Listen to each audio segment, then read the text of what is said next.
Saudara, mari kita buka di dalam Mazmur 71 ayat 1 sampai dengan ayat yang ke-24. Doa perlindungan di masa tua. Padamu ya Tuhan aku berlindung, janganlah sekali-kali aku mendapat malu.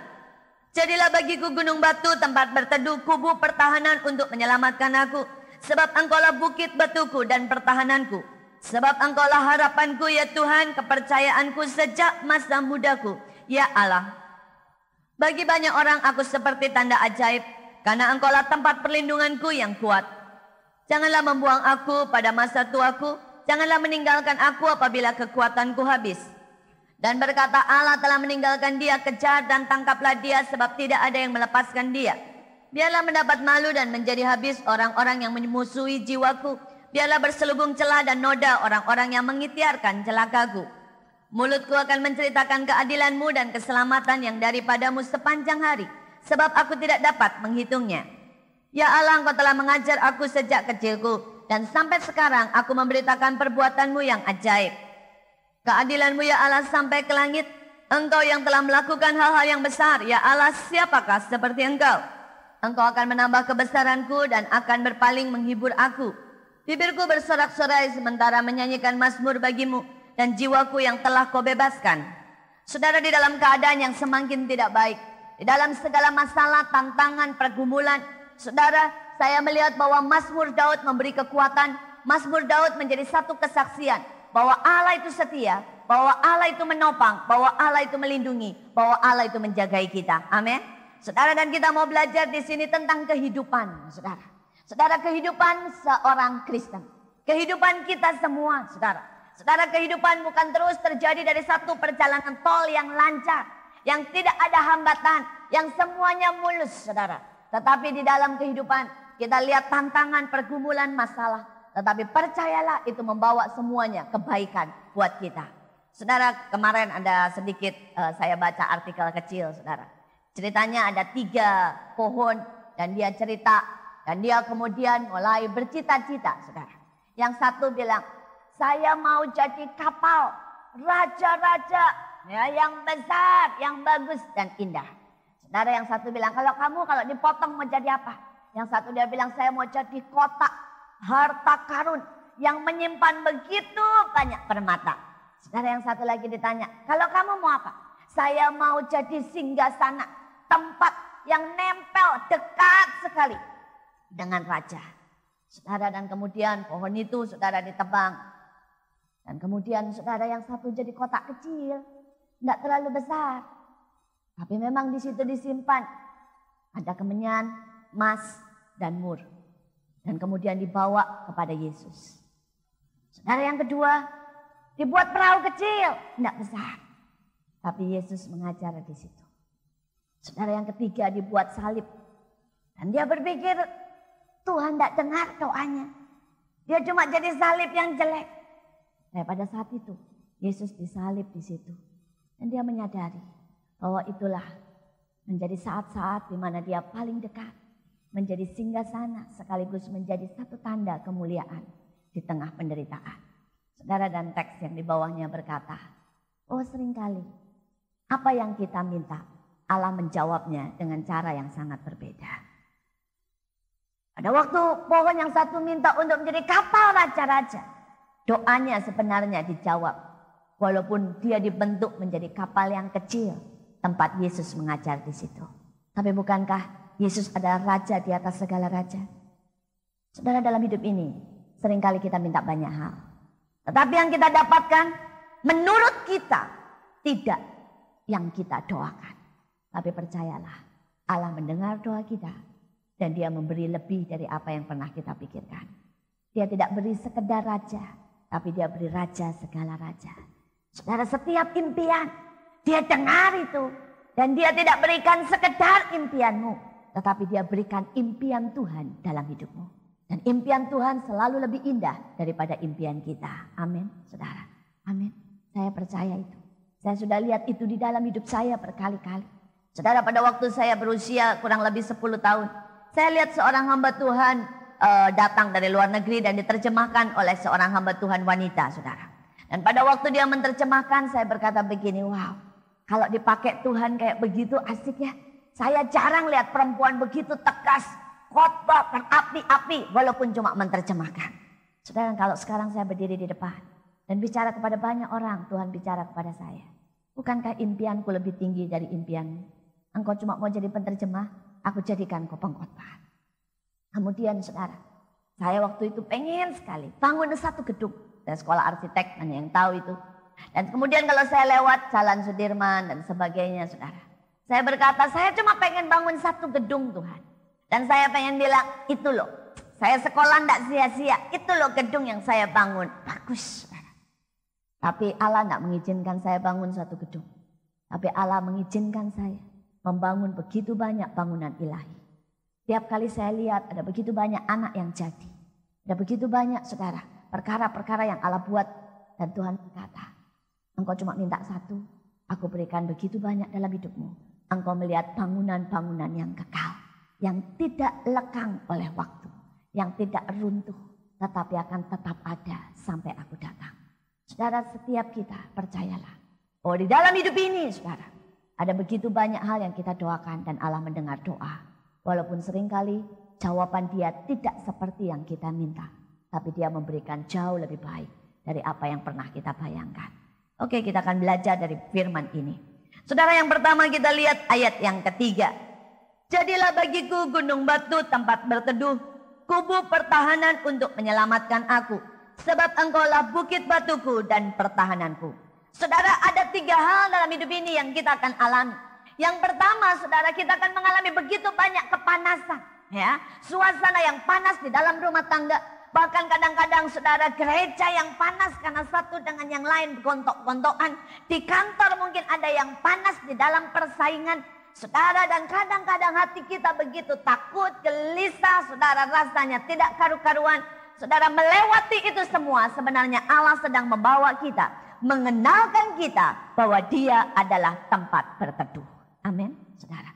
Nah, banyak orang, saudara, pada waktu dia panas, pada waktu dia dingin, pada waktu hatinya kacau, dia mulai cari manusia.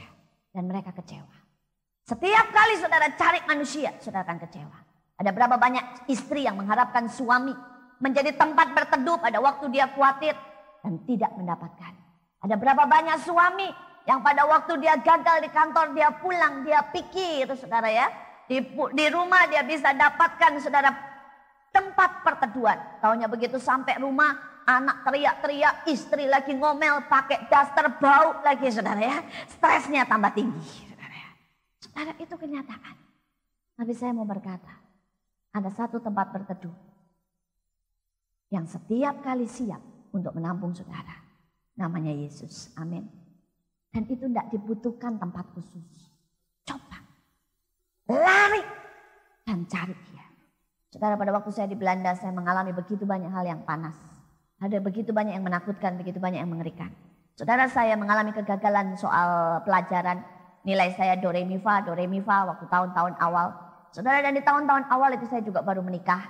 Dan di dalam pernikahan kami ada 2 orang keras kepala jadi satu, itu ramai sekali, saudara ya. Saudara, suami saya keras kepala, saya keras kepala. Jadi ramai sekali suasananya. Tidak ada hari tanpa peperangan, saudara. Kemudian saudara, saya anak sulung, suami saya anak bungsu. Jadi ramai sekali, karena apa? Kami tidak pernah cocok cara berpikirnya, saudara.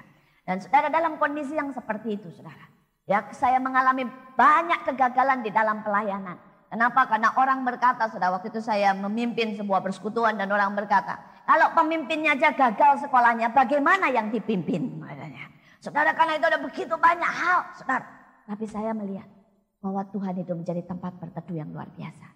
Kadang-kadang saya keluar dari rumah, dari kamar, kemudian berdiri nunggu lift. Sebenarnya saya sudah tidak kuat buat sekolah. Di rumah juga tidak ada tempat perteduhan. Karena saya sama-sama keras kepala. Tapi di lift saya berdiri dan saya mulai mengundang Tuhan. Saya berkata, Tuhan, Engkau tahu, aku sampai titik-titik dalam penghabisanku. Dan saudara, Tuhan itu tidak pernah menunggu tempat yang terlalu baik untuk dia datang. Saya kadang-kadang bisa merasakan hadirat Allah di depan lift, saudara. Dan saya mulai menangis. Saya mulai mendadak mendapat kekuatan baru. Saya mulai mengalami kesegaran. Dan saya berharap supaya saudara tidak hanya mendengar, tapi saudara mengalami. Bahwa dia begitu dekat. Dia jadi tempat berteduh buat setiap kita. Saudara, setiap kali saudara mau datang, ada kekuatan baru yang dia berikan. Saudara, yang kedua dikatakan, dia kubu pertahanan untuk menyelamatkan kita. Amin. Saudara, setiap dari kita engkau akan mengalami satu titik di mana tidak ada lagi yang bisa menolong. Itu mungkin soal keuangan dan sudah mepet. Tidak ada orang yang bisa menolong. Mungkin itu soal keamanan. Saudara dihadapkan dengan begitu banyak tuduhan, tekanan. Mungkin perampokan atau apa saja. Saudara, tetapi saya mau berkata bahwa Allah itu menyelamatkan. Hari ini saya berdoa supaya saudara tidak hanya mendengar, tetapi saudara mengalami. Karena saudara akan bisa berkata seperti Daud, sungguh engkau Allah yang menyelamatkan. Saudara, dalam hidup saya mengalami berkali-kali. Saudara, saya mengalami karena sekali waktu ada seorang marah besar, saudara. Ya, dia marah karena merasa saya perlakukan tidak adil. Setelah saya memberi kesempatan dia lebih dari setahun, saudara. Dia bekas pembunuh, pencuri. Kemudian saudara, saya masukkan ke dalam pelayanan kami. Karena saya rindu untuk dia bertobat. Tetapi kemudian ternyata orang ini tidak bertobat. Orang ini tetap nyuri. Orang ini tetap main dengan kuasa-kuasa kegelapan. Orang ini tetap minum dan mabok-mabokan, tetap pakai obat. Saya tidak bisa tolerir lagi. Saudara, karena itu saya keluarkan dia. Dan pada waktu saya keluarkan dia marah besar, saudara. Dia asah golok, saudara. Dia datang ke rumah saya, saudara. Ya, supaya tidak nyolok goloknya dibungkus koran, tapi itu sudah jelas golok. Dan dia bilang sama semua orang, saya mau bunuh, katanya. Ya, namanya juga orang sudah begitu, saudara ya. Sudah maksudnya minum, pakai obat, bekas pembunuh, pakai kuasa gelap, kacau lah saudara. Saudara, dia bungkus itu goloknya, saudara, dan dia jalan ke rumah saya. Saudara, orang-orang beberapa telepon dan berkata, Bu, jangan dibukain lah. Ya, bawa golok yang mengerikan, marah besar, saudara. Nah, pada waktu itu saya berkata, kalau enggak saya bukain dia tetap marah. Dan saya bisa pada waktu saya mau pergi pelayanan tiba-tiba disabet gitu kan lebih mengagetkan, saudara ya. Saya ini orangnya lebih suka menghadapi daripada lari dari masalah. Ada banyak orang mencoba lari dan lari dan lari dan engkau akan sampai satu titik engkau letih. Saya mau berkata hadapi bersama Allah karena Tuhan sumber keselamatan kita. Amin. Saudara, karena itu saya berdoa dan saya berkata saya akan buka. Saudara, dan saat itu dia masuk dengan emosi sekali. Dia taruh golok itu di depan meja saya dan dia berkata, Ibu tahu ini isinya? Tahu. Terus saya bilang duduk dulu, kita ngomong baik-baik. Saudara, di dalam saya berpasar, terus berpasar. Dan saya bicara, saudara. Dalam beberapa waktu, saya sendiri lupa apa yang saya bicarakan. Dia nangis, saudara, seperti anak kecil. Dan dia minta didoakan. Saudara, saya mau berkata bahwa Allah kita mampu. Amin, saudara ya. Allah kita sanggup. Dia sanggup melepaskan kita dari apapun juga. Saya pernah menghadapi 40 orang, saudara. Saudara, pada waktu itu, saudara, pada waktu semua staf sedang pergi. Semuanya sedang pergi ke acara Natal. Tiba-tiba saya ditelepon dan dikatakan, Bu, tempat kami diserbu. Saudara, dan waktu itu ada begitu banyak orang. Ya, kurang lebih 10 orang yang provokatornya teriak-teriak, marah-marah, saudara. Lempari batu, saudara. Kemudian mereka sudah masuk ke tempat kami, semua korden ditarik lepas, saudara. Ya, di tempat penampungan Yayasan Mahanaim kami untuk menampung anak-anak jalanan, orang-orang yang kurang mampu. Itu namanya keyboard, dibanting, semua dibanting. Tapi anehnya tidak ada yang rusak, satu pun tidak ada yang rusak. Saudara, dan dalam keadaan seperti itu saya datang. Saudara, dan saya berkata saya tidak mungkin lari, saya seorang pemimpin. Tapi satu hal saya tahu, apapun yang terjadi, Allah beserta kita. Amin, saudara. Dan saat itu saya datang, saya sempat guyon sama suami saya. Saya bilang sama suami saya, jangan deket-deket ya.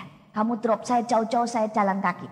Suami saya tanya, kenapa enggak boleh deket-deket? Kita hadapi bersama. Saya bilang, enggak, sendiri aja. Dia tanya kenapa? Supaya kalau mati satu aja, jangan berdua. Saya bilang begitu. Karena saya enggak tahu situasinya. Saudara, kalau saudara ikut Tuhan, saudara kadang-kadang harus belajar, saudara. Tuhan belum tentu selalu, saudara, menolong dengan sesuatu yang spektakuler. Karena Alkitab berkata bahwa kadang-kadang dia membiarkan kita mengalami sesuatu. Kadang-kadang dia membiarkan kita mengalami aniaya dan itu besar upahnya. Karena itu saya berpikir, saya tidak tahu hari ini Tuhan mau buat apa. Apakah hari ini Tuhan mau menyelamatkan saya dengan luar biasa atau membiarkan saya kena masalah? Saya tidak tahu. Tapi saya tahu dia beri yang terbaik. Dia beri yang terbaik. Coba dalam hidup ini percaya bahwa dia beri yang terbaik. Saudara, dan saya bilang sama suami saya, kamu jauh-jauh aja deh. Kamu lihat dari jauh-jauh aja. Ya, saya hadapi. Suami saya bilang, kenapa tidak membiarkan saya yang menghadapi? Saya bilang, enggak, ini pelayanan saya. Ini urusan saya. Otoritas itu ada dalam hidup saya. Saudara, dan saya ketemu dengan mereka, saya bilang, Pak tenang dulu. Oh, mereka teriak-teriak. Saya bilang tenang dulu Pak. Saya minta 2-3 orang bicara dengan saya di dalam. Mereka pilih 3 yang paling tua. Masuk, mereka yang paling panas saudara, masuk. Dan saya juga tidak tahu apa yang saya bicarakan. Tapi berakhir dengan kami pelukan. Dia menangis, jabat tangan, dia bubarkan massa dan pulang. Yang saya mau katakan bahwa Allah itu sumber penyelamat kita. Amin. Saudara, soal keuangan saya menghadapi berkali-kali saudara. Pagi hari ini saya sebenarnya cuma ingin membangkitkan saudara. Ya apapun yang terjadi di depan saudara. Percayalah bahwa Allah menyelamatkan. Bahwa Allah menyelamatkan. Saudara, barusan ini kami dikasih beban untuk membangun sekolah. Saudara, ini sekolah untuk anak-anak yang tidak mampu. Anak-anak yang kurang beruntung dalam hidup ini. Dan mereka tidak bisa sekolah. Seringkali orang bilang kata pemerintah gratis. Ya, kata pemerintah gratis memang SD sampai SMP. Tapi itu ada uang bangku.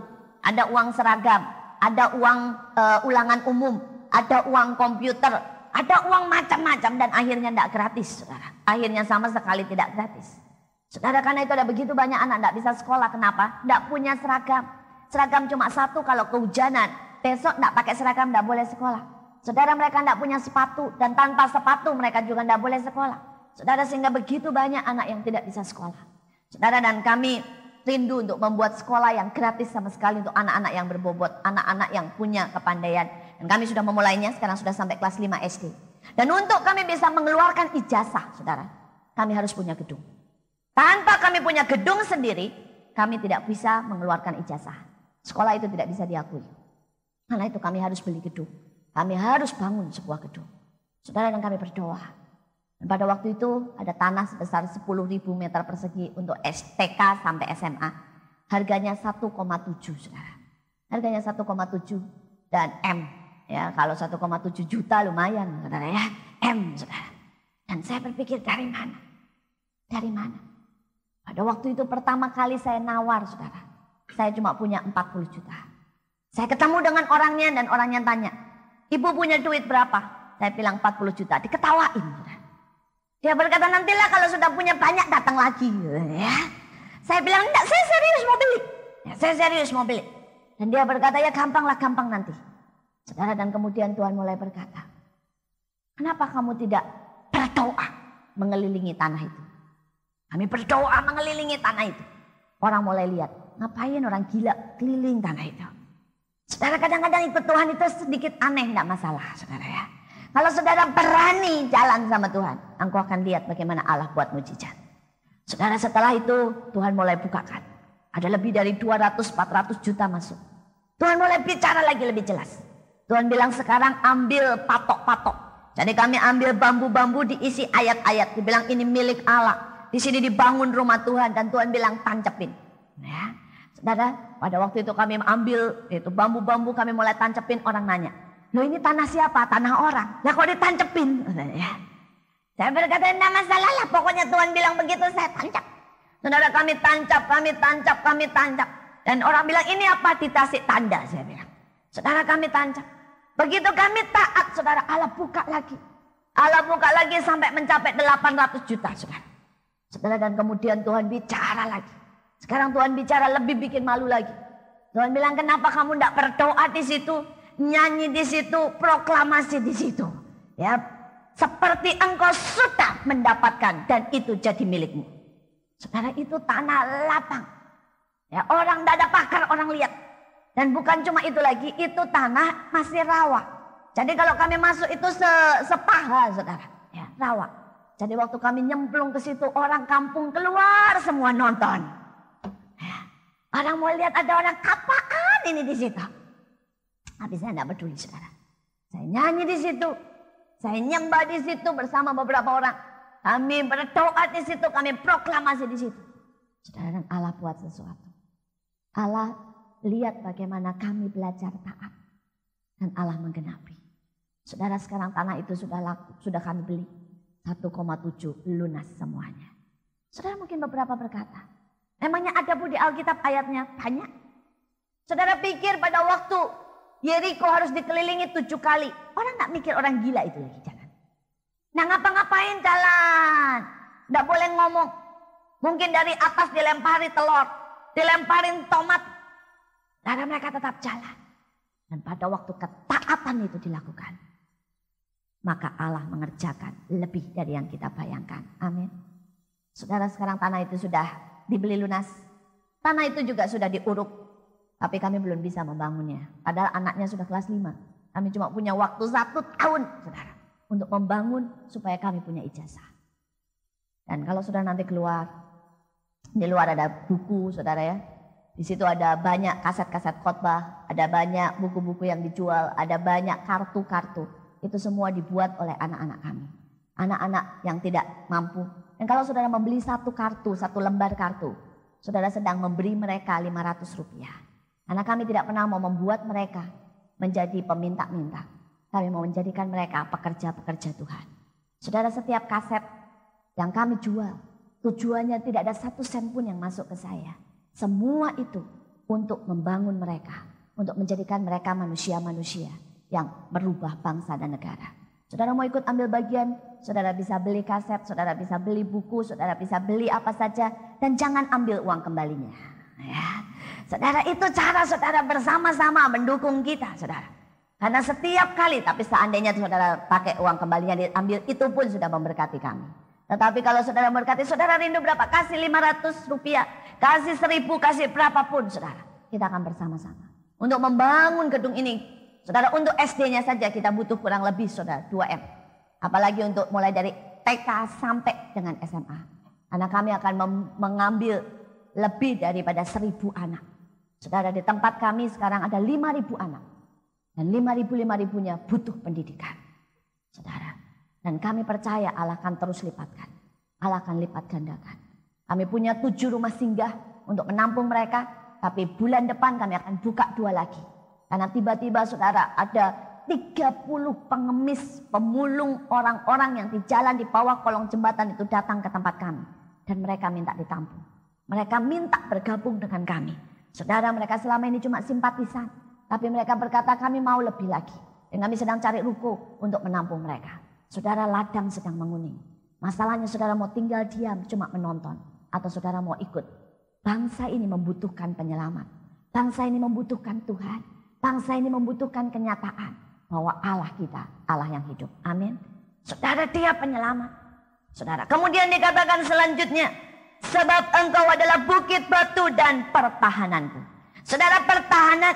Saudara, pada saat-saat tertentu kondisi kita begitu lemah. Dan rasanya pertahanan kita lemah, saudara. Tapi saya mau berkata bahwa Allah itu sumber pertahanan kita. Ya, Allah itu yang memberikan kita jalannya, taktiknya, supaya tidak ada yang bisa menembus. Saudara, hari-hari ini perhatikan Tuhan dengan sungguh-sungguh. Karena ada begitu banyak serangan. Ada begitu banyak kuasa-kuasa kegelapan. Ada begitu banyak hal yang iblis rencanakan untuk menghancurkan anak-anak Tuhan. Tapi saya mau berkata bahwa Allah kita lebih dari pemenang.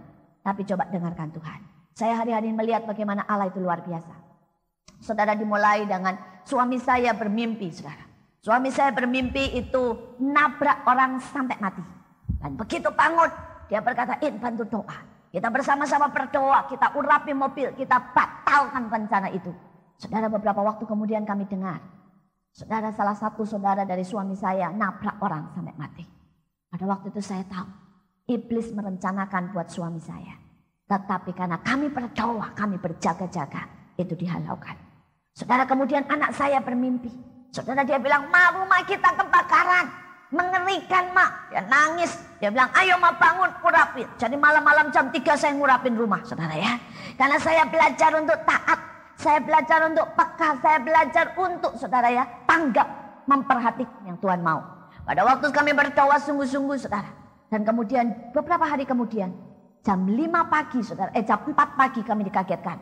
2 rumah dari rumah kami, saudara, itu kompor gasnya meledak.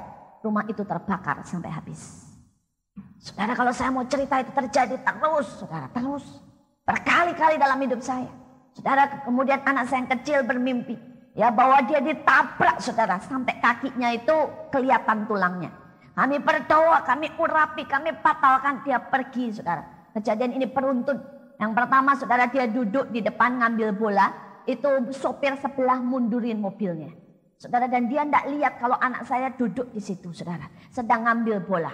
Tapi untung ada orang satpam teriak-teriak berkata, stop, stop, itu ada anak. Dan itu berhenti persis, saudara. Tidak menyentuh anak saya. Beberapa hari kemudian dia sekolah, saudara. Dan pada waktu dia sekolah, temannya di sekolah ditabrak sama motor sampai kakinya kena. Saudara, saya melihat bagaimana Allah menghindarkan segala sesuatu. Allah menghindarkan. Dia benar-benar pertahanan buat kita. Amin. Dia pertahanan. Tapi coba dengarkan Tuhan. Coba dengarkan Tuhan. Maka engkau akan diluputkan dari segala sesuatu. Dengarkan Tuhan. Kita lihat yang selanjutnya. Kemudian kita lihat ayat yang lima. Sebab engkaulah harapanku ya Tuhan. Kepercayaanku sejak masa muda. Saudara, ada dua hal lagi di sini. Mari belajar berharap. Mari belajar mengharapkan yang besar. Ada banyak anak Tuhan, saudara, cukup dengan hidup begini-begini saja. Ke gereja, kasih uang berpuluhan, ya, menyanyi, kerja, cukup. Saudara, saya mau berkata setiap dari engkau, Allah punya pelayanan untuk engkau. Allah punya panggilan untuk engkau. Allah punya rencana buat engkau. Allah punya domba-domba yang tidak dipercayakan dalam hidupmu. Allah punya satu rencana yang sangat spesifik untuk setiap kita. Tidak peduli itu ibu rumah tangga, tidak peduli itu pembantu, tidak peduli itu apapun, tidak peduli, saudara. Harapkan yang besar buat Tuhan dan untuk Tuhan. Amin. Saudara, coba mari. Coba berkata, Tuhan, tunjukkan pada saya. Saudara, saya punya pembantu.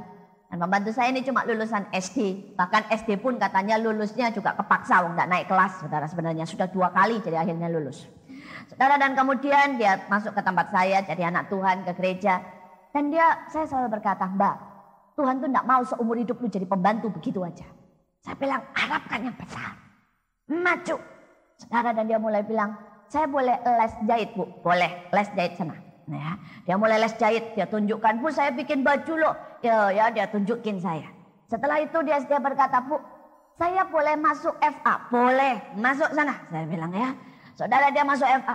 Kemudian berapa bulan lalu dia berkata, Bu, saya mau jadi singer. Bagus, ayo jadi singer. Saya bilang, ya, saya cukup. Dan kemarin dia datang lagi bilang, Bu, saya minta izin. Apa saya mau masuk tim kreatif, mau main sandiwara? Ya sudah, masuk sana. Saya bilang. Saudara, lulusan SD. Tapi dia sekarang sudah jadi singer. Ya, sudah mimpin remaja. Sudah besok setiap minggu tidak boleh diganggu. Sampai saya kalau minggu ini mesti gantian, saudara, sama dia. Ya, dia pergi dari jam 11 sampai jam 8 malam. Ya, karena dia kalau hari Minggu itu ada acara besuk, ada acara, udah macam-macam lah, saudara, saya tidak tahu lagi. Saudara, dan dia berkata, benar loh, Bu.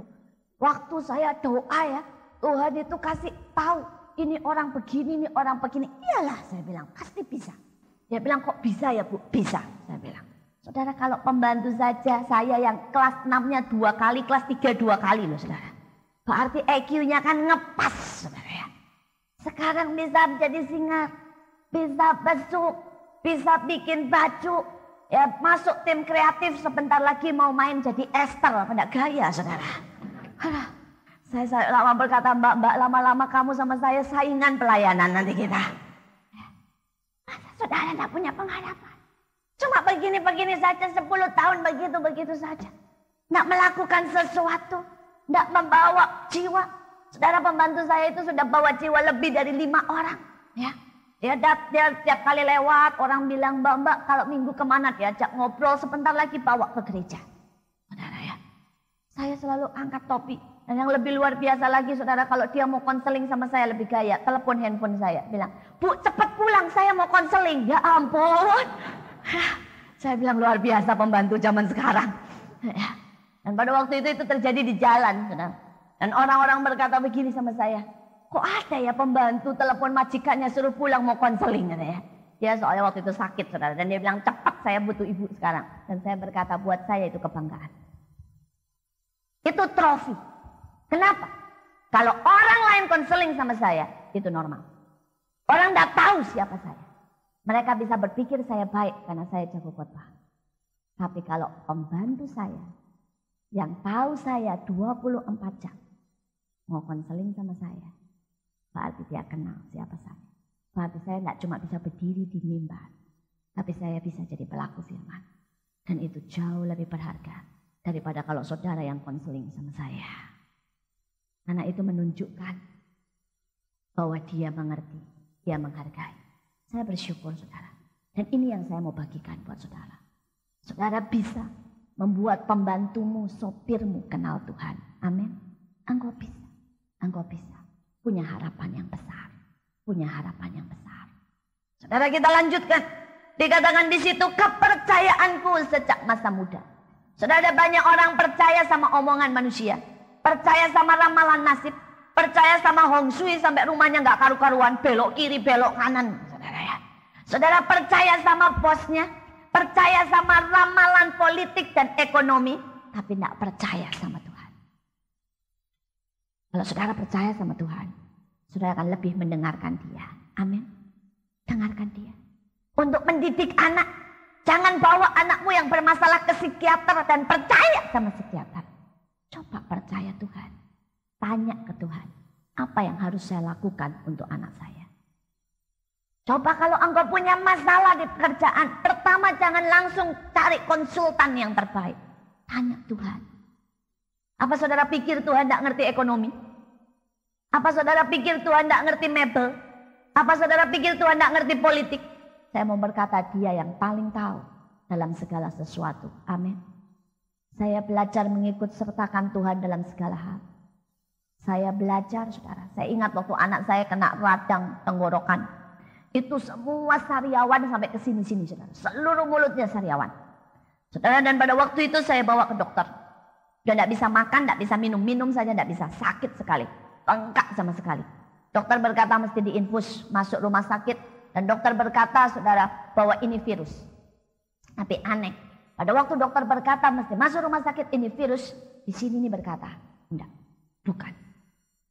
Saya bawa pulang, saya tidak beli obatnya, saya bawa pulang. Kemudian saya mulai berdoa, saya bilang, Tuhan ini apa? Tuhan bilang jamur, bukan virus. Saya bilang, dokter bilang virus, Tuhan bilang jamur. Tapi saya percaya Tuhan lebih benar dari saya, saudara. Lebih benar dari dokter juga. Saudara, karena itu saya bilang, Tuhan terus diapain? Tuhan bilang, beli obat jamur. Saya pergi ke apotek. Saya bilang sama apoteknya, saya minta obat jamur.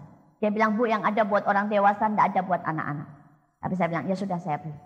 Saya kasih saudara obat jamur itu ditetes dan dioleskan semuanya, saudara. Saudara, dan kemudian saya lihat, hanya dalam waktu 12 jam, itu semua mereda. Kemudian besok paginya semua membaik. Coba saya bawa ke dokter, diinfus, dikasih obat virus, jadinya apa? Saya belajar dan belajar bahwa Allah itu tahu yang terbaik. Allah itu tahu yang terbaik. Saudara, belajar dengarkan Tuhan. Belajar dengarkan Tuhan. Saudara, pada waktu saudara, saya lulus dari Belanda. Saat itu properti sedang bagus-bagusnya. Semua sedang oke-okenya. Saudara, orang sedang mau bangun gedung-gedung bertingkat. Semua dalam rencana untuk membangun gedung-gedung bertingkat. Dan saya sekolah untuk itu. Saya sekolah khusus bukan untuk jadi arsitek buat rumah-rumah kecil, saudara. Saya spesialis, saudara. Saya ngambil gedung bertingkat. Saya ngambil master untuk gedung-gedung mall-mall besar, saudara. Saya pada waktu itu, saudara, Tuhan berkata begini, lihat, semua itu akan berhenti 3 tahun lagi.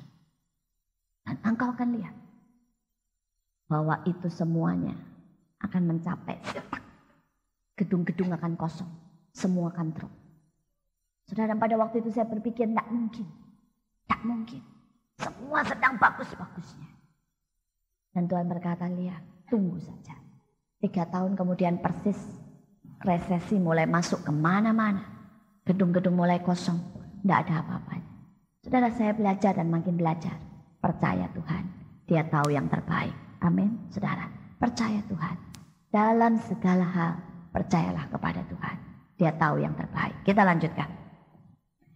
Kita lihat, saudara, ayat yang ke-7.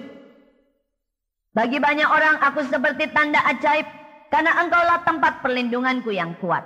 Saudara, Allah itu suka membuat kita menjadi tanda ajaib. Ya. Tanda ajaib itu apa artinya? Artinya saudara ditaruh di tempat yang paling sulit. Dan saudara bertahan. Maka saudara menjadi tanda ajaib. Saudara menjadi orang yang paling buruk. Dan Allah berubah menjadi yang paling indah. Itu tanda ajaib. Saudara dibiarkan mengalami sakit yang sangat parah. Dan dokter angkat tangan. Dan kemudian Allah menyembuhkan dengan ajaib. Itu namanya tanda ajaib. Saudara mengalami kebangkrutan ludes. Tapi dalam setahun Allah bangkitkan saudara. Maka itu tanda ajaib. Amin. Berani mau jadi tanda ajaib? Jadi tanda ajaib tidak pernah sedikit-sedikit naik. Akhirnya menjadi luar biasa. Itu tidak ajaib, normal. Sedikit-sedikit ya diubahkan. Itu tidak ajaib. Nah, pada waktu saudara tambah parah, tambah parah, tambah parah. Saya dipanggil dosen, dekan, sampai dipanggil psikiater. Saudara. Semua panggil saya dan berkata, sudahlah pulang aja ke Indonesia. Karena kamu tidak mungkin lulus. Tingkat 2 aja tidak lulus dalam waktu 4 tahun. Sudah tidak mungkin saudara. Dan mereka berkata, kamu ini tidak tahu apa yang terjadi. Tapi aku tidak pernah lihat orang segoblok kamu selama 20 tahun ngajar. Guru saya sampai ngomong begitu. Saudara, saya berpikir mengerikan. Saya bisa jadi sebodoh itu. Dan dia bilang pulang. Daripada buangin duit pulang. Tidak mungkin kok kamu meneruskan sekolah. Mereka pakai bicara kawin aja deh kawin. Ya. Saudara, tapi pada waktu itu Tuhan berkata terus. Terus. Di tahun kelima saudara. Tahun kelima dan ke-6 saya menyelesaikan tingkat 2, tingkat 3, tingkat 4 dan tugas akhir saya. Saya selesaikan dalam waktu 2 tahun semuanya saudara. Termasuk skripsi saya. Dulunya saudara. 4 tahun awal. Saya kalau ujian ngambil cuma 2 ujian. Nilainya do re mi fa, tidak sampai sol. Mulai tahun kelima, saya kalau ujian mengambil 7 sampai 15. Dan nilai saya tidak ada yang di bawah 6. Saudara dan dosen saya berkata, saya tidak tahu kamu itu idiot atau jenius. Saya tidak tahu. Saya bilang saya juga tidak tahu. Ya, tapi saya tahu kalau Allah sudah menutup, tidak ada yang bisa membuka. Tapi kalau Allah sudah membuka, tidak ada yang bisa menutup. Amin. Saudara, karena itu, biarkan hidupmu ini di tangan Allah. Dia sungguh-sungguh Tuhan yang kreatif. Pagi hari ini yang saya ingin bagikan itu membangkitkan iman. Saya ingin saudara berjalan dengan Tuhan. Saya ingin saudara menikmati betapa dahsyatnya Dia. Saya mau saudara itu mempunyai kekristenan yang hidup dan nyata. Bukan kekristenan teori. Bukan kekristenan teori, tapi Kristen praktek. Amin, saudara. Kita lanjutkan. Masih ada banyak hal yang baik, saudara, di dalam ayat-ayat ini. Saudara, kita lihat ayat yang ke-14. Tetapi aku senantiasa mau berharap dan menambahkan puji-pujian kepadamu. Saudara, puji-pujian itu sangat berlevel, saudara ya. Saudara, setiap anak kecil kalau kita kasih, kita bilang apa? Kita bilang terima kasih. Itu termasuk pujian, saudara ya. Ya, itu ungkapan. Tapi itu baru anak kecil. Saudara, nanti terus meningkat sampai tidak usah disuruh. Dia bisa bilang, aduh mama bagus loh, thank you mama kok baik sekali. Pujiannya bertingkat. Ya, nanti sampai saudara pacaran, saudara mulai bisa memuji, aduh Dinda, wajahmu seperti bulan pertama. Misalnya ya. Saudara, tapi harus keluar dari hati, saudara ya. Pujian lagi, bertingkat lagi. Nah, saudara, di dalam Tuhan juga demikian. Dikatakan Daud, aku mau menambahkan pujian. Ada kuasa di dalam pujian, amin. Ada terobosan di dalam pujian. Ada impartasi di dalam pujian. Ada dobrakan di dalam pujian. Saudara, setiap kali saya mengalami tekanan ya, saya ambil kaset, saya ambil selendang, saya nari, saya loncat saudara. Dan saya melihat bagaimana alam roh itu terobosan. Itu masuk, loncat. Saudara, setiap kali saya mendapat sesuatu yang indah dari Tuhan, saya ambil keyboard, saya nyanyi, nangis, saya berkata, Tuhan, Engkau itu luar biasa, Engkau baik. Dan saya merasakan keintiman itu naik lagi. Keintiman itu naik lagi. Saudara, setiap kali ada tantangan, ada persoalan besar, kami mulai memuji Tuhan. Kami mulai memproklamasikan sesuatu yang ajaib. Dan Allah buat sesuatu. Saudara, besok kami akan melakukan sesuatu.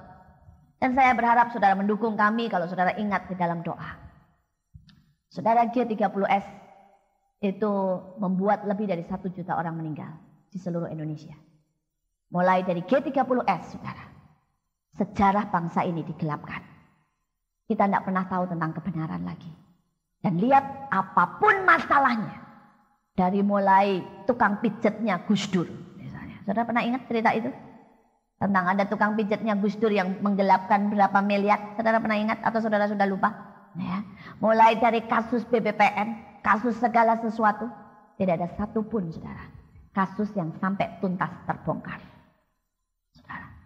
Saudara, ada begitu banyak di Indonesia ini korupsi dan tidak pernah tuntas, tidak pernah diselesaikan. Saudara, mulai sejak jalan G30S lihat, semua pemimpin bangsa ini jatuh dengan cara, turun dengan cara yang tidak baik. Dihujat, disingkirkan. Mulai dari Soekarno, turun dengan cara yang tidak enak. Soeharto turun dengan cara yang tidak enak. Gus Dur turun dengan cara yang tidak enak. Habibie turun dengan cara yang dimaki, tidak enak. Semua tidak enak. Tidak ada satupun yang turun dengan pujian dan pengagungan. Kenapa? Karena dosa bangsa ini tidak dibereskan. Kenapa? Karena bangsa ini punya pemberontakan terhadap pemimpin. Kenapa? Karena hutang darah atas bangsa ini tidak pernah diselesaikan. Saudara, dan besok tanggal 15, kami mau membuat sesuatu di Lubang Buaya. Kita akan minta Tuhan menyelesaikan. Kita akan minta saudara, Tuhan mengampuni. Kita akan menghentikan kutuk yang ada atas bangsa ini. Kita akan berkata kepada iblis, cukup, selesai. Ya, apa yang kau buat atas bangsa Indonesia. Ya, dan kita mau rebut kemenangan. Saudara, besok kita akan berdoa di Lubang Buaya. Mulai kami akan berangkat dari jam 8 pagi. Dan mulai dari jam 9 kami akan berdoa sampai jam 12. Kami sudah minta izin, kami akan nyanyi di situ. Kami akan berdoa di situ. Kami akan peperangan rohani di situ. Kami akan memberkati saudara. Ya, mematahkan, membereskan, mengadakan pendamaian di situ. Saudara, dan kalau saudara mau ikut boleh datang saja. Tanggung sendiri akibatnya. Ya, kenapa saya bilang tanggung sendiri akibatnya? Karena setiap kali kita mengadakan seperti itu, iblis tidak pernah tinggal diam. Iblis berusaha untuk menyerang sepanjang minggu ini, sepanjang bulan ini. Ada begitu banyak serangan yang terjadi di tempat kami, tapi kami tahu Tuhan tetap membuat kami lebih dari pemenang. Amin, saudara. Saudara, dan kami akan lakukan itu besok. Saudara, dan salah satunya kami akan lakukan dengan puji-pujian. Karena kami tahu bahwa kutuk bisa dipatahkan dengan puji-pujian. Setiap kuk bisa dipatahkan dengan puji-pujian. Pada waktu sebuah bangsa kehilangan tahta Tuhan di atas bangsanya, kita perlu memuji Tuhan untuk membuat tahta Tuhan turun di atas puji-pujian. Amin. Saudara, mari lebih lagi. Puji-pujian itu tidak cuma ngomong gini, haleluya, terima kasih Tuhan, amin. Ya. Puji-pujian tidak cuma sekedar nyanyi, sebab Tuhan baik, dengan mata yang kiri, kanan, pikiran kemana-mana, nanti makan apa. Tidak. Pujian bukan cuma sekedar menghantar masuk firman Tuhan. Tidak. Pujian itu punya dampak yang begitu luar biasa. Dan saya rindu untuk banyak anak Tuhan mulai sungguh-sungguh mengerti ini. Dan bertambah. Ya, bertambah. Saudara, saya sedikit cerita. Tuhan suruh kami dulu berdoa, saudara. Di Bogor, di Kebun Raya Bogor, di bagian yang tinggi. Saudara, Tuhan berkata, berkati bangsa ini. Berkati bangsa ini dari tempat yang maha tinggi, dari tempat yang tinggi. Berkati Jakarta, berkati Bekasi. Saudara, dan kami mulai berdoa di situ. Dan saya mau berkata, saudara, itu begitu real. Banyak anak Tuhan tuh tidak lihat itu. Saudara, pada waktu kami mulai berdoa ya, itu semua kelelawar terbang, saudara. Keluar. Beberapa saat itu gelap, saudara, penuh dengan kelelawar. Saudara, yang sebagian lihat dengan mata nyata kelelawar, yang sebagian itu merem, dan yang lagi merem ini teriaknya begini, iblis keluar dari sarangnya. Yang melek bilang kelelawar keluar. Saudara, karena yang merem dia melihat penglihatan, dan memang iblis pada waktu kami mulai berdoa di situ, iblis itu keluar marah. Tapi kami berkata nggak bisa, sudah waktunya Indonesia bagi Tuhan. Saudara, dan begitu kami selesai berdoa, saudara, kami memberkati dari atas, saudara. Itu ada satu pohon. Pohon itu, saudara, pohon yang katanya punya Prabu Siliwangi. Itu disambar petir, saudara. Sampai tercabut sampai ke akarnya. Mustahil kan? Pohon bisa sampai tercabut, belah sampai ke akarnya, jatuh. Mustahil. Dan itu sudah mulai dari zaman Prabu Siliwangi. Saudara, Allah kita itu berkuasa. Semua orang berkata itu pohon, tempat, saudara. Ya, di mana kuasa-kuasa gelap. Dan saya tahu itu tanda bahwa Allah berkata, engkau memenangkan peperangan. Setiap kali, saudara, setiap kali kami mau maju lebih lagi. Pada waktu saudara jumlah kami cuma sekitar 600 orang. Tuhan berkata masuk dalam pujian dan peperangan. Begitu kami berdoa itu meledak jadi 1.200. Begitu 1.200 Tuhan berkata masuk dalam pujian dan peperangan selama seminggu. Meledak jadi 2.000. Pada waktu 2.000 Tuhan berkata masuk lagi. Meledak jadi 5.000. Saudara, dan sebentar lagi saya percaya. Selesai lubang buaya ini kami akan mencapai 10.000. Saudara, karena saya tahu ini waktunya jiwa-jiwa direbut. Ini waktunya saudara. Ya, mereka dipanggil. Dan kalau saudara tahu kami tidak pernah buat KKR atau tidak pernah berkata datang-datang. Orang itu berdatangan sendiri. Orang itu minta makan sendiri. Orang itu minta di cover. Saudara, seperti 30 pengemis dan orang-orang jalanan yang tinggal di bawah kolong jembatan. Dengan agama macam-macam itu datang sendiri dan minta. Muridkan kami, cover kami. Saudara, bangsa ini sedang mengalami sesuatu. Apa saudara mau tinggal diam? Saudara pikir, ya begini-begini aja lah, pokoknya datang ke kebaktian. Kalau Yesus datang, dia tidak tanya berapa duitmu. Dia tanya apa yang kau sudah buat. Talentamu di mana? Sudah dikembangkan? Tugasmu sudah selesai? Apa? Apakah dia bisa berkata, sabatlah engkau, artinya berbahagialah engkau, hambaku yang setia. Atau dia berkata, hai hamba yang malas dan jahat. Ingat ada kata malas. Dan itu diulang dalam 4 Injil. Malas. Karena ada banyak orang Kristen yang malas. Menikmati yang baik dari Tuhan. Tapi tidak pernah buat apa-apa. Ini waktunya. Allah sedang buat sesuatu buat bangsa ini. Mari tangkap. Mari tangkap. Ya, kita lanjutkan. Kita lihat saudara ayat 17. Ya Allah, engkau telah mengajar aku sejak kecil. Dan sampai sekarang aku memberitakan perbuatanmu yang ajaib. Saudara, setiap anak Tuhan harus belajar dan belajar dan belajar. Amin. Saudara, jangan berhenti. Ya, jangan berhenti. Ini waktunya kita belajar lebih lagi. Kalau saudara berhenti, maka saudara berhenti juga dengan imanmu. Berhenti juga saudara. Ya, dengan saudara. Apa yang berkat-berkat yang Allah ingin berikan dalam hidupmu. Saudara, hari lepas hari saya belajar lebih lagi. Saya belajar tentang kuasa pengurapan. Saya belajar tentang kuasa ucapan. Saya belajar lagi tentang iman. Saya belajar lagi tentang pujian. Saudara, saya belajar lagi tentang doa. Dan saya terus belajar dan belajar dan belajar. Beberapa hari ini tadi kemarin saya baru bilang sama staf saya mau belajar ya bagaimana mendidik pasukan doa. Karena saya lihat di beberapa negara, saya lihat di beberapa daerah, di beberapa gereja, itu mereka memiliki pasukan-pasukan doa. Mulai dari anak kecil sampai ibu-ibu ya. Mereka saya itu kagum lihat anak umur 4 tahun bisa nangis minta lawatan. Saya berpikir, wow, ya, saya mau belajar bagaimana bisa membuat pasukan-pasukan doa. Ya, saya mau belajar seperti itu. Kita perlu belajar lebih lagi dan lebih lagi. Amin, saudara. Ini waktunya. Jangan berhenti. Ya. Jangan ditanya nanti, soal pelepasan tahu? Oh, itu sih urusan pendeta, kagak tahu. Ya. Saudara, enggak. Itu urusan kita. Kita butuh melepaskan hidup kita, melepaskan pembantu kita, melepaskan suami kita, melepaskan anak kita. Nanti ditanya soal kutuk, aku nggak ngerti lah. Ya bawa ke pendeta aja lah. Ya. Nah, soal kutuk itu urusan saudara. Hanya saudara yang bisa mengenali kutuk-kutuk persis apa yang di atas saudara dan berperang untuk mematahkan setiap kutuk. Saudara, karena ingat loh, Ishak tidak lihat waktu Abraham berbohong tentang Sarah, saudaranya. Tapi kalau saudara pelajari Alkitab, Ishak melakukan persis sama dengan Abraham. Kenapa? Kutuk. Saudara, dan saya melihat itu dalam hidup anak saya. Saudara jangan pikir kalau anak Tuhan otomatis putus. Ya, itu perlu diputuskan. Itu perlu dididik. Saudara, itu perlu diputuskan. Salah satu contohnya, suami saya dulu, saudara, sebelum dia makin sungguh-sungguh, saudara, dia itu selalu punya komentar yang sinis atau yang menyakitkan untuk setiap orang. Jadi dia kalau lihat orang itu kasih julukan itu yang aneh-aneh gitu lah, saudara, yang jelek-jelek gitu, saudara.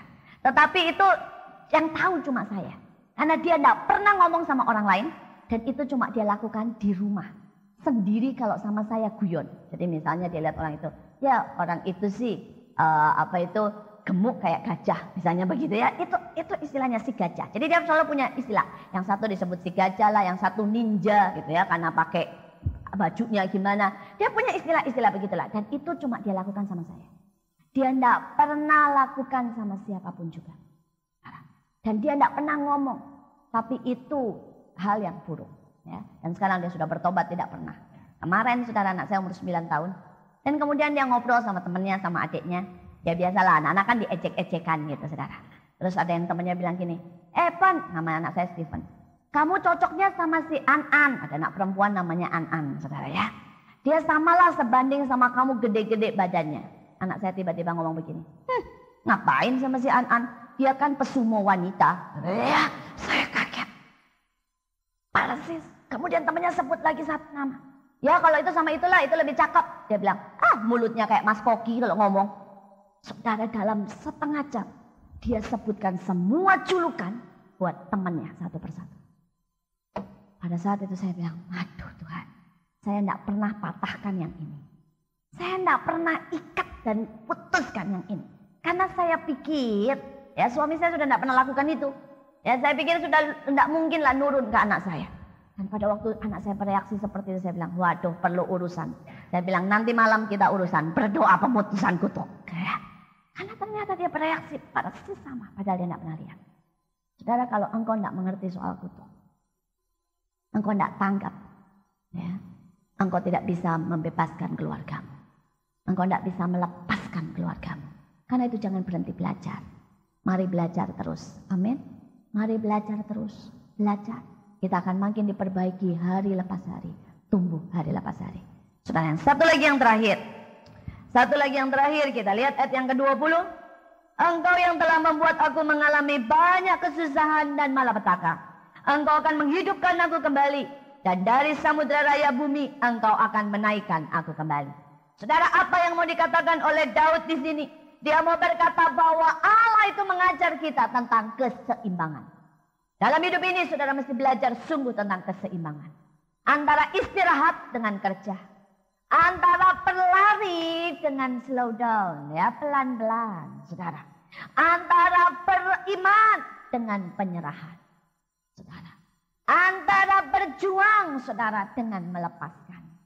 Saudara, antara saudara rekreasi menikmati hidup dengan kerja keras. Saudara, kalau kita tidak mengerti ini tentang keseimbangan, maka dalam hidup ini kita akan kehilangan banyak hal. Saudara, saya lihat ada hamba-hamba Tuhan yang kerja keras tanpa menikmati. Dan akhirnya saudara, dia jatuh dalam sakit, depresi, letih, jiwanya kosong. Tapi saya melihat ada hamba-hamba Tuhan yang kerjanya menikmati terus. Nikmati hidup, santai, saudara ya. Dia kehilangan, saudara, waktu-waktu Tuhan, momen-momen Tuhan, lawatan Tuhan. Tidak ada lagi membara kenyamanan merusak dia, saudara. Saudara, saya melihat ada keluarga-keluarga yang kerja keras, duit, dan hubungan antara mereka hancur berantakan. Tinggal di rumah sama-sama. Tapi istri kemana, suami kemana, tidak ada persatuan. Anak-anak hancur. Saudara, tapi ada keluarga yang terlalu banyak menikmati. Ya, sampai tidak ada masa depan. Ya, karena duitnya habis terus. Saudara ya. Pokoknya belilah, ulang tahun dirayain, ini dirayain.